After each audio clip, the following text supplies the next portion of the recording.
मुजम्मिल सोहरवर्दी साहब, जरदारी साहब के हवाले से जिस तरह कहा जाता है कि वो जोड़ तोड़ की सियासत में बड़े माहिर हैं, जिस वक्त पीडीएम ने और उनके इत्तेहादियों ने खान साहब की हुकूमत गिराई उसमें भी जरदारी साहब का किरदार नज़र आया। कभी वो लाहौर पहुंच जाते थे, कभी किसी जगह पहुंच जाते थे। लेकिन एक जो बड़ी इंपॉर्टेंट चीज़ है उसकी जानिब फैसल चौधरी साहब ने तवज्जो करवाई कि उन्होंने सिंध के ऊपर ज़्यादा अपने आप को जो है ना रखा कि उसी के ऊपर वो कॉन्सनट्रेट करते रहे। और वो सियासी जमात जो चारों सूबों की सियासी जमात थी, जो लाहौर में जीतते थे, पिंडी में जीतते थे, उसको उन्होंने अंदरूने सिंध की जमात बना दिया।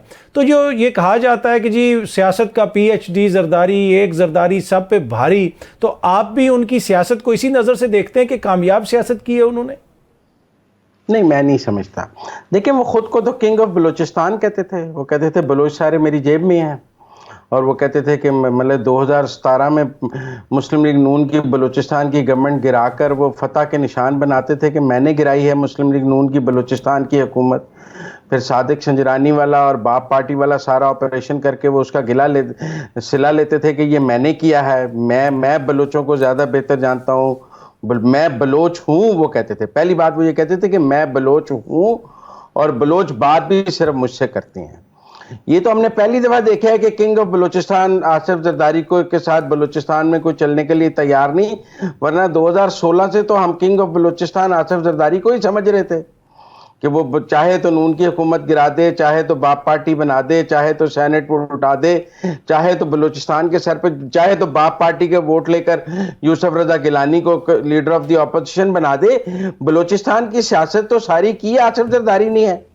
और किसने की है बलूचिस्तान की सियासत? उसके बेनिफिशियरी भी वही रहे हैं सबसे ज्यादा। तो इसलिए ये तो पहला उन्हें सेटबैक मिला है नवाज शरीफ से कि नवाज शरीफ गया है और उसके साथ वो भी इसलिए कि बाप पार्टी जिस बाप ने बनाई थी वो बाप रिटायर हो गया है। बाप पार्टी के बाप के रिटायर होने के बाद बाप पार्टी एक सियासी यतीमियत का शिकार थी। और जब बाप चूंकि रिटायर हो गया है तो नए बाप ने तो बाप पार्टी ओन नहीं की है कि ये मेरी पार्टी है। वो तो पिछला बाप ओन करता था कि ये मेरी पार्टी है। तो इसलिए आप उसके हिस्से बखरे तो वो नहीं थे। जैसे किंग्स पार्टियों के हिस्से बखरे होते हैं, जैसे पीटीआई के हिस्से बखरे हो रहे हैं, जैसे बाप पार्टी के हिस्से बखरे हो रहे हैं, जैसे मुस्लिम लीग काफ के, ये किंग्स पार्टियों के हिस्से बखरे हम कोई पहली दफा देख रहे हैं। क्या आपको बताता ना, अपने बाप पार्टी के धड़े देखे, काफ के देखे, पीटीआई के देखे, सारी किंग्स पार्टियों की आप 56 से शुरू हो जाएं, ये हशर किंग्स पार्टियों का होता है। वही आप पीटीआई इन सब का हो रहा है। जो जेन्युइन पॉलिटिकल पार्टीज होती हैं, जो जेन्युइन अवामी पार्टीज होती हैं, जैसे मुस्लिम लीग नून है और जिस तरीके से मियां साहब अवामी सियासत कर रहे हैं, वो उनको कोई असर नहीं पड़ता। आप ये कह रहे हैं 15 किलो हीरोइन डाल दें, जी। आप चाहे 2.5 साल नैब में अंदर रख लें, कोई बाहर निकल के प्रेस कॉन्फ्रेंस नहीं करता। ये सोडे नहीं है 72 घंटे में जो पिघल जाते हैं। ठीक है।